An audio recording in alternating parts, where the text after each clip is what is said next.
ternyata hasut menghasut itu sama saja dilakukan oleh orang-orang kafir sepanjang sejarah, termasuk yang sekarang ini. Ar-Rahman 'allamal Qur'an khalaqal insan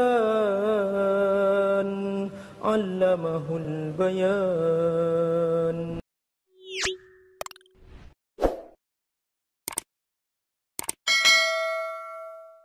Hari ini kita masih akan melanjutkan dengan kisah seorang sahabat yang bernama At-Tufail bin Amr ad-Dawsi dari wilayah Daus, dari kampung Daus yang pada perjalanannya sangat luar biasa. Dia termasuk tokoh di kampungnya, tiba-tiba datang ke Mekah, nggak disangka-sangka dia. Tahu-tahu dihasut oleh orang-orang kafir Mekah supaya jangan mendengar kata-kata dari orang ini. Jadi ternyata hasut menghasut itu sama saja dilakukan oleh orang-orang kafir sepanjang sejarah, termasuk yang sekarang ini di Palestina. Bagaimana Zionis Israel ini dia menghasut masyarakat dunia, menghasut para tokoh negara supaya mengatakan bahwa pejuang Palestina ini adalah teroris. Berkali-kali diungkapkan bahwa mereka teroris, bahwa kami sedang melakukan terorisme dan seterusnya. Nggak berhenti-berhenti gitu. Dulu juga begitu. Nabi Muhammad SAW dihasut oleh mereka. Dan setiap datang tamu dari luar, udah jangan dengarin dari orang ini. Dan seterusnya. Nanti kamu akan kena sihir dan seterusnya. Nah, termasuk At-Tufail bin Amr ad-Dawsi ini, dia terkena hasut juga. Tapi akhirnya orang cerdas tidak akan pernah kena hasut. Maka sekarang dengan kemajuan teknologi dan sosial media, dengan mata telanjang menyaksikan langsung bagaimana kezaliman di Palestina, bagaimana genosida berlangsung secara terus-menerus di Palestina, maka masyarakat dunia sekarang tidak akan pernah bisa dihasut, karena jelas sudah. Dulu memang belum ada rekamannya, sekarang sudah rekaman begitu luas, dan tidak ada yang bisa orang yang menutupi sudah. Semua nampak bagaimana genosida itu berlangsung sebegitu kejamnya, tanpa ada kemanusiaan. Rumah sakit dihancurkan, kemudian anak-anak kecil dibunuh, kaum ibu dibunuh, dan sungguh ini kekejaman yang luar biasa, tanpa batas. Dan ini tindakan yang brutal, tidak pantas ditolerir. Nah, sejarah berulang, tetapi aktor-aktornya berbeda. Maka kita belajar dari kisah seorang sahabat saja, kita bisa mengambil ibrah yang banyak dari apa yang kita jalani sekarang.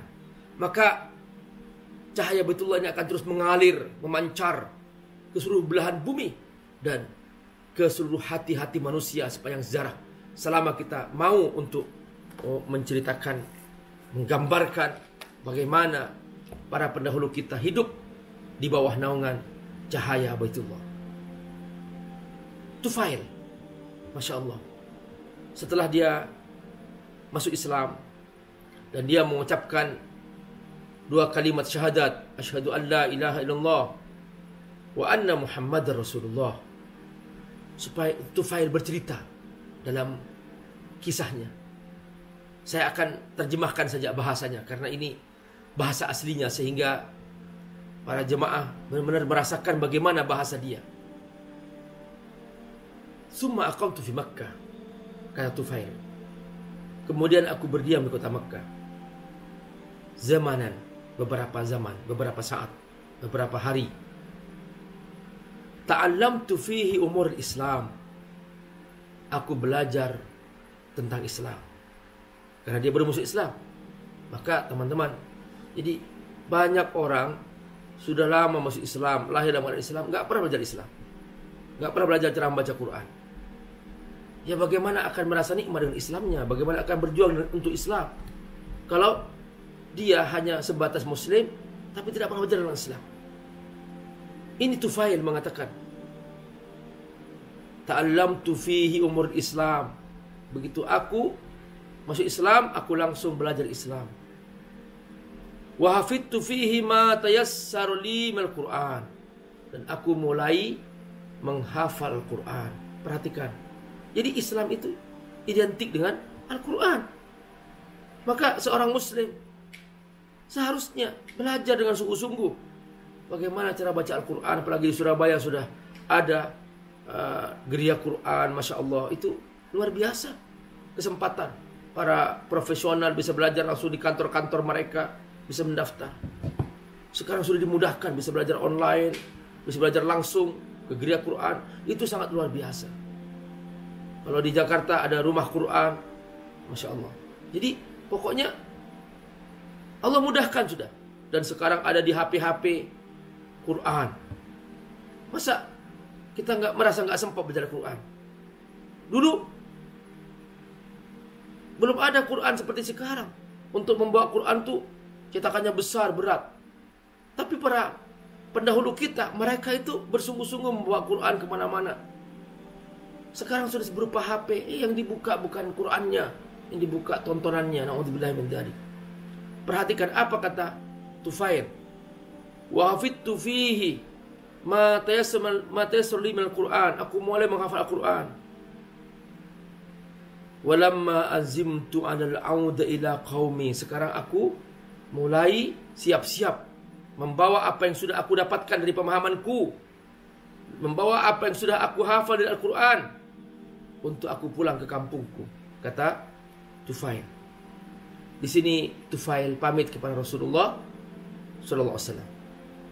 Ya Rasulullah, wahai Rasulullah, inni imru'un muta' fi ashirati.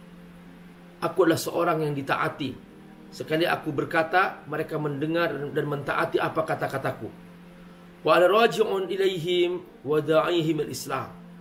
Sekarang aku minta izin, aku akan pulang ke kampungku, ke rumahku, dan aku akan ajak keluargaku masuk Islam. Fad'ullah ayyaj'ala li ayah takunu li 'aunan fima ad'uhum ilaihi. Wahai Rasul, beri aku bukti karomah bahwa aku benar-benar benar di jalan yang benar. Jadi semacam bukti bahwa aku di jalan yang benar. Faqala, Nabi bersabda, Nabi berdoa, Allahumma ij'alhu lahu ayah. Ya Allah, beri dia karomah. Artinya ayat bukti bahwa dia dalam kebenaran. Fa kharajtu ila qaumi. Mulalah aku pulang ke kampungku. Hatta idza kuntu fi mawdi'in musyrifin ala manazilihim. Ketika aku mulai mendekat ke rumah-rumah mereka. Wa qanurun fi ma baina ainayya misal misbah. Tiba-tiba di tengah-tengah ini antara kedua mataku muncul cahaya seperti senter. Nah, jadi cahaya. Nah, ini karomahnya. Maka melihat bukti ini, fakultu, kata Tufail, aku berkata, Allahumma ja'alhu fi ghairi wajhi. Ya Allah, mohon jangan sampai cahaya ini memancar di mukaku. Fa inni akhsha ayadhunnu annaha uqubatun. Aku takut nanti disangkanya orang ini semacam hukuman karena aku masuk Islam. Jangan sampai seperti itu. Mereka paham. Waqa'at fi wajhi limufaraqati dinihim. Karena aku telah meninggalkan agama mereka. Dihukum seperti ini. Fatahawwala nur ila fawaqa'a fi ra'si sauti. Nah, ini dulu kan ada semacam kayak kulit gitu. Ya biasa orang dahulu kan membawa air, kadang-kadang pakai kulit dan belum ada cirigian waktu itu. Nah, di situ di atas bawaannya itu muncul cahaya. Jadi cahaya kayak senter, dia muncul di situ. Namanya saut. Faja'alan nas yatara'awna dzalikan nur fi sauti kal kindil. Nah, orang-orang melihat ada cahaya memancar seperti lampu di sautnya dia, di bawaannya dia. Al-mu'allaq, dan seperti digantung. Wa ana ahbitu ilaihim min tsaniyah. Dan aku berjalan. Falamma nazaltu atani abi. Ketika aku sampai di kampungku, yang pertama kali menyambutku adalah ayahku. Wa kana syaikhan kabiran. Ayahku sangat tua, renta. Fakultu, langsung aku katakan kepada ayah, ilaika anni, ilaika anni. Jangan dekati aku. Ya abati, wahai ayahku. Falastu minka walasta minni. Sekarang aku sudah tidak bersama agamamu dan engkau bukan bersama agamaku. Qala walima ya bunayya? Kenapa? Qultu laqad aslamtu wa taba'tu dina Muhammad. Aku telah masuk Islam dan aku telah ikut agama Muhammad. Jadi perhatikan teman-teman rahimakumullah. Dulu itu militansinya tinggi. Ketika mereka masuk Islam, langsung cahaya Islam memancar dalam jiwa mereka dan langsung berubah seketika.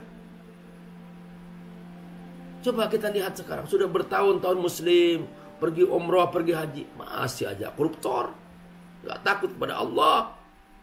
Bertahun-tahun jadi orang Muslim, pergi ke Mekah, pergi haji, gak pernah mau baca Quran. Karena Quran itu kan bagian dari iman kita. Kita beriman kepada kitab-kitab Allah Subhanahu wa taala, termasuk Al-Quran. Jadi sudah bertahun-tahun jadi seorang Muslim, gak pernah mau mengajak tetangganya, temannya masuk Islam. Diam aja. Islam dinikmati sendiri. Sementara setan gak tinggal diam. Setan mengajak ke neraka. Bikin diskotik, bikin dugem, bikin apa aja, acara maksiat di mana-mana. Sementara orang Islamnya diam aja. Nah, perhatikan Daus. Langsung ini Tufail Ad-Dausi, dia langsung mengatakan, laqad aslamtu. Ini langsung pertama kali diajak keluarganya. Aku telah masuk Islam. Wa taba'tu dina Muhammad. Aku telah ikut agama Muhammad. Qala, ay bunayya dini dinuka fak. Kalau begitu, kata ayahnya, kalau begitu agamaku juga agamamu. Sudah, aku akan ikut kamu. Masya Allah. Idhab uqtasil wa tahir thiyabaka. Silakan mandi.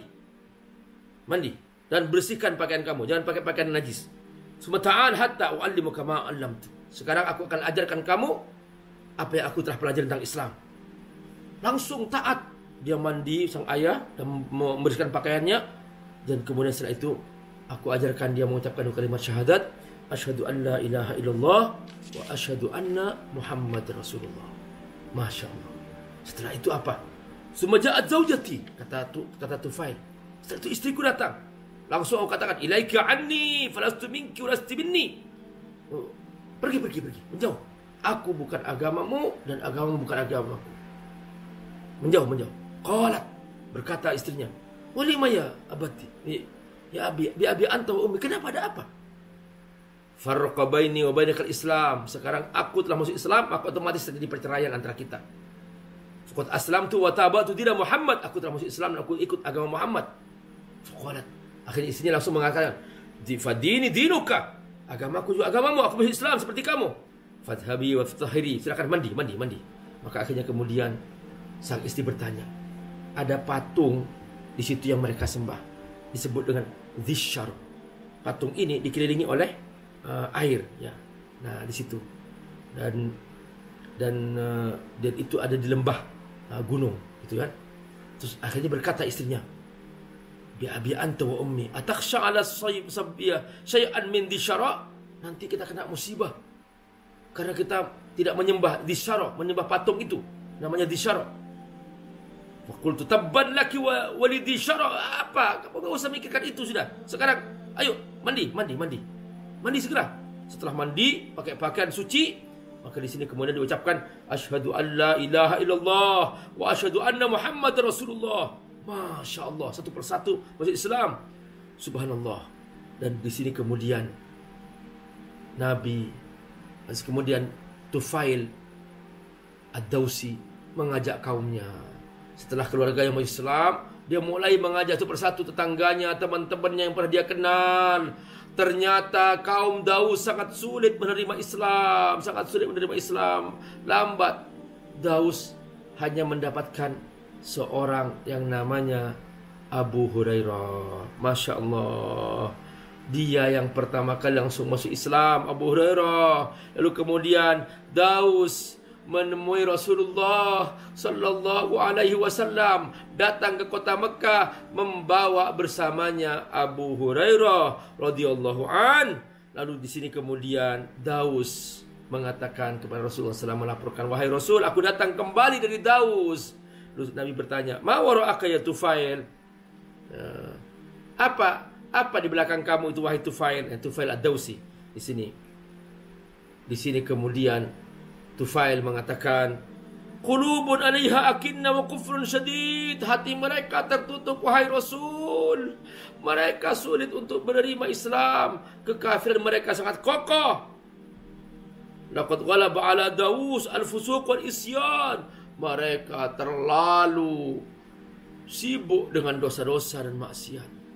Di sini kemudian langsung Rasulullah SAW berwudu dan salat 2 rakaat, lalu mengangkat tangannya ke langit. Dari sini kemudian Abu Hurairah menceritakan, falamma ra'aituhu kadzalika khiftu ayyad'u ala qaumi fayahliku. Kata Abu Hurairah, ketika aku melihat Nabi berwudu, ketika aku melihat Nabi langsung solat, ketika aku melihat Nabi sedang mengangkat tangan, aku takut Nabi berdoa untuk menghancurkan kaum Daus. Di situ aku takut, kata Abu Hurairah radhiyallahu an. Faqultu wa qauma. Tapi ternyata Rasulullah SAW doanya bukan minta supaya kaumnya dihancurkan, tapi Nabi minta supaya kaum Daus dimasukkan Islam, diberi hidayah. Allahumma hdi Dausan, Allahumma hdi Dausan, Allahumma hdi Dausan. Ya Allah, beri hidayah kepada Daus, beri hidayah kepada Daus, beri hidayah kepada Daus. Dan kemudian setelah itu Nabi melihat wajah Tufail. Setelah itu Nabi mengatakan kepada Tufail, irji ila qaumika warfiq bihim wad'uhum Islam. Sekarang silahkan kamu berangkat ke Daus dan kamu panggil mereka, kamu berdoa kepada mereka dengan pelan-pelan dan kamu berusaha untuk menjemput hati mereka. Bagaimana kisah perjuangan Tufail ini sangat luar biasa. Assalamualaikum warahmatullahi wabarakatuh. Alhamdulillah wassalatu wassalamu ala Rasulillah wa ala alihi wa sahbihi wa man. Teman-teman rahimakumullah, Abi Amir mengasuh sebuah pesantren Fat Institute. Pesantren Fat ini ada di Jakarta, ada juga di Sukawangi, Bogor. Mereka rata-rata adalah anak-anak yatim duafa dan mereka belum punya asrama, belum punya masjid, dan juga mereka membutuhkan pembebasan lahan untuk pesantren. Teman-teman, membantu para penghafal Quran adalah menyiapkan mereka punya masa depan yang cerah, dan otomatis kita juga membantu diri kita sendiri, karena dengan membantu mereka menjadi penghafal Quran, menjadi para ulama, semua kebaikan yang mereka kerjakan, setiap huruf dari Quran yang mereka ulang-ulang, kita semua kebagian pahala. Bukan hanya itu, nanti di alam akhirat, di surga, mereka akan datang menyambut kita dengan mahkota yang indah.